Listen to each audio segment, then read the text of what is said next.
All right, everyone, welcome back. As you all know, what I'm attempting to do here is recount the days directly following my wife's passing and the months that followed, just to continue in the tradition of being real about the process of cancer. And after she passed, after my wife passed, continue being real about those that remain, about the people that have to go through unimaginable loss. Brittany always hoped that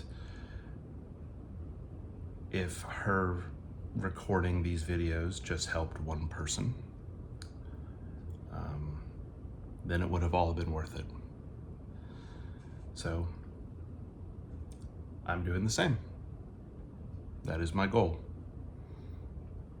And if I help one person, then it's just one more. So, without further ado, getting back to my extensive note keeping, on February 13th, oh wow, the day before Valentine's Day, it's weird how the dates creep up on you and what they mean sort of just appear out of nowhere.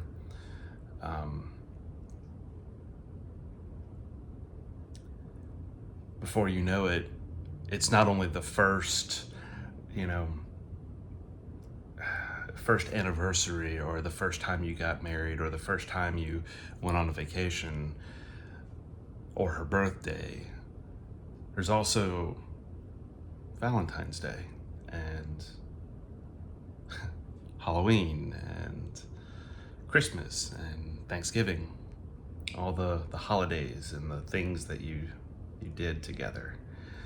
And I'm reading this now, like I've written these, and in nowhere in my notes did I even make a notice. Did I even notice that it was Valentine's Day? Like, I think it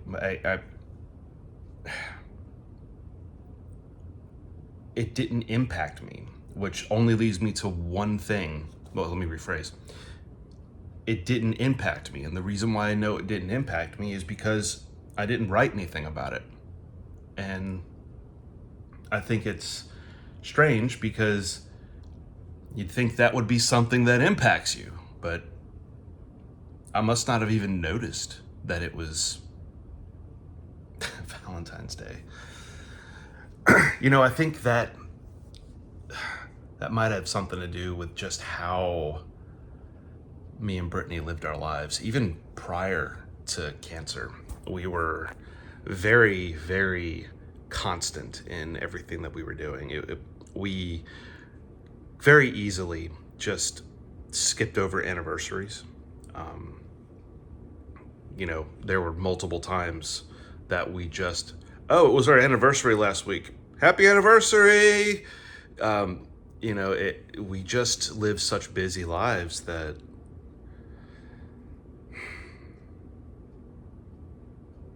realizing that these important dates were coming up were just always on the back burner.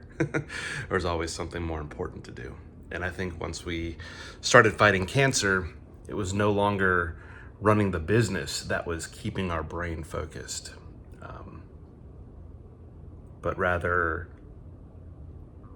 it was the fight. It was making sure that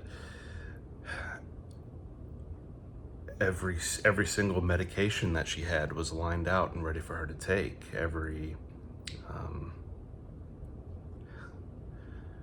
Making sure that I got the times right, making sure that she would have someone available to help her get something from the kitchen, making sure that, it's just this constant, you keep pushing and pushing and pushing, and recognizing that Valentine's Day was a week ago is about the most noticed notification of Valentine's Day that you get. And I don't know. I just find it really odd. I just, up until now, I hadn't even dawned on me until I just read this. So, on February 13th, I get a notification from the funeral home that they received her death certificate. And they would just need me to come and pick it up. So I decided that I would stay home that day, or no, it was really late in the evening. That's what it was. And I was like, well, they're about to close. I'll go pick it up tomorrow. Not a big deal. But that death certificate, being notified that I was getting it, it started a chain reaction, and one that I'm not proud to admit, and we'll get into that in a little bit. But that very night, I clean a bunch, I cry a lot, and I had plans for my friends to come over that day for games. So that would definitely take my mind off of the pressure, just something to let the steam out a little bit. But there's something really similar to this, hey, keep yourself busy all the time. That way you don't have to, or not necessarily all the time, right? You want to have a balance. You don't want to sit around and grieve all day and all night and that be your only interaction. But you also don't want to be super busy all the time to where you never get a chance to shut down and breathe and recharge and yeah, grieve. Grieving's not a bad thing. So I was kind of stuck in this cycle, I think, at this point, where I had filled my life up with so much stuff that it was like, all right, I have to cut back on a few things, and I didn't want to. I realized that I was sort of pushing my grieving to the weekends, and I needed to let go of a few things, and I wasn't ready to yet. It was another bad habit of mine that I experienced in the very beginning of this. And it's not, there's no right answer. There's no wrong answer. Like, how busy should you make yourself, or how free should you make yourself? How much time should you allow yourself to grieve? How much time should you allow yourself to be completely and totally filled with distraction and things that, will take your mind off of it and let you breathe a little?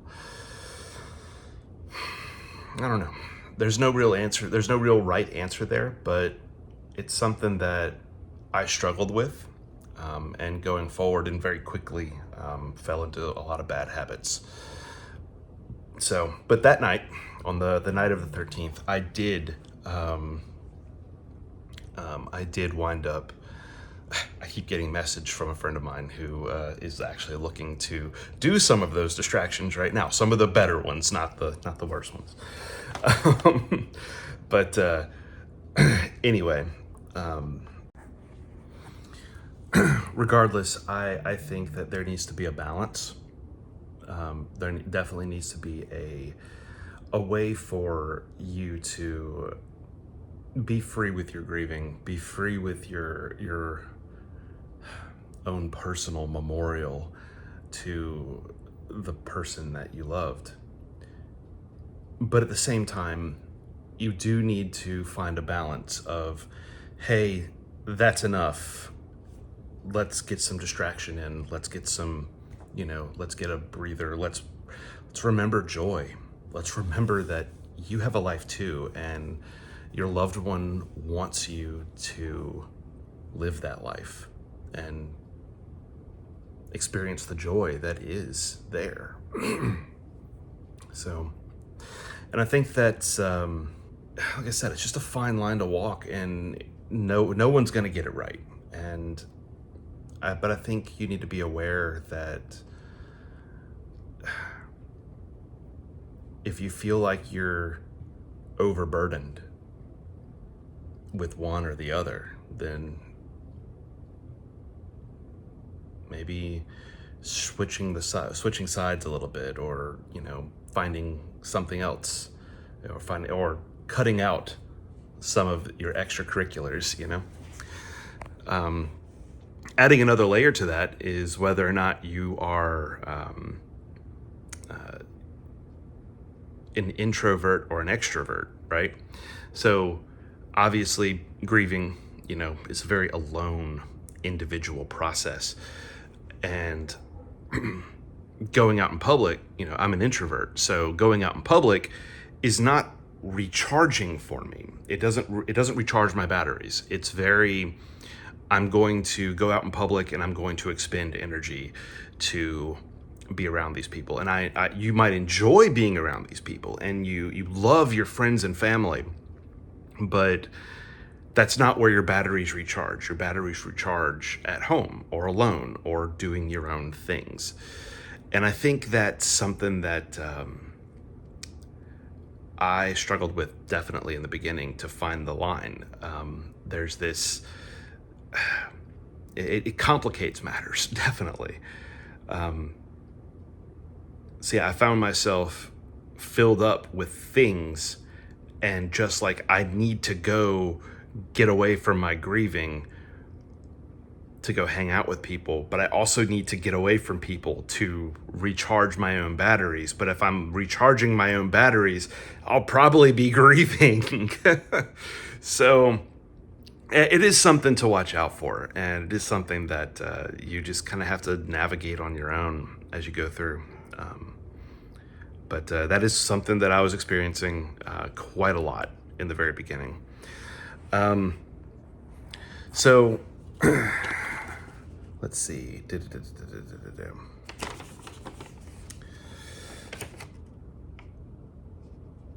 I left work. Valentine's Day, February 14th. I left work half a day and picked up her death certificate. I spent the night stuck on the couch, looking at her certification, trying to make sense of everything.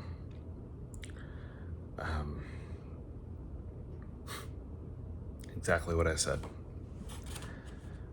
There's nothing else to really report there.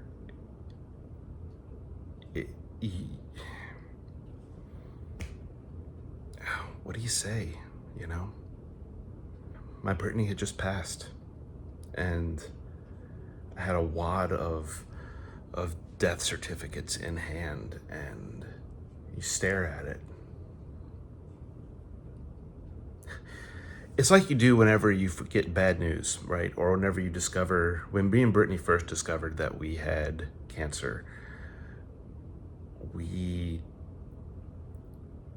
got every single test result, and we pored over it and pored over every single little line. Like, okay, this blood level shows this blood level shows this is high, this is low, this is good, this is in range, this is not in range. We didn't know what any of those things meant or did, and we just stared at them for hours, hoping to get some level of hope out of the physical reality of these reports. And here I was doing the same thing with her death certificate. I was curled up on the couch, line by line, just wondering where I went wrong, how it all happened. It's unbelievable, like, to see her life summed up on a single page. It was wrong. It was so wrong. But it was true. Just because something's wrong doesn't mean it's not right. Oh gosh. But anyway, that was that. I spent the next day, the 15th, February 15th, home from work, exhausted. Gran comes over and gives Brittany's ashes back after the memorial in Arkansas. So I spent the day after that sleeping.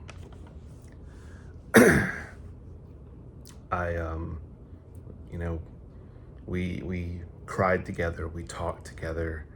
I put Brittany's urn back in its little spot, which I know I've showed you guys before, but oh, boop, right over there. I guess one day I gotta pick up and show you guys everything. So yeah, I spent the rest of that night sleeping and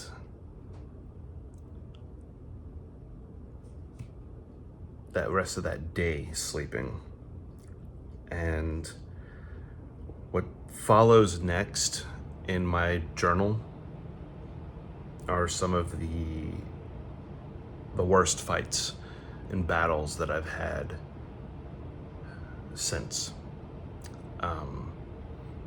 I don't like who I became in the next few months. I'm still fighting that Darren, but